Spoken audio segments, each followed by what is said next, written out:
Policia e Kosovës ka zhvilluar këtë të enjtë një operacion në rajonin e Gjakovës, i cili ka në fokus parkingjet private që dyshohet se ushtrojnë veprimtari ekonomike në kundërshtim me ligjin. Burime të sigurta të televizionit Syri brenda Policisë së Kosovës bëjnë të ditur se aksioni po realizohet nga njësitë e hetimeve të krimeve ekonomike.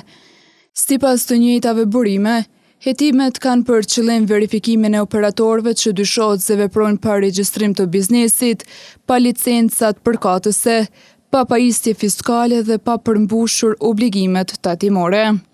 Burimet theksojnë se gjatë operacionit do të kontrollohet statusi juridik i subjekteve, mënyra e arkëtimit të pagesave dhe deklarimi i të hyrave. Në rast se evidentohen shkelje, ndaj pronarëve mund të ndërmerren procedura ligjore në varësi të gjetjeve të hetimit. Policia e Kosovës ende nuk ka dhënë detaje të reja për rezultatet e operacionit, ndërsa veprimet hetimore janë duke vazhduar.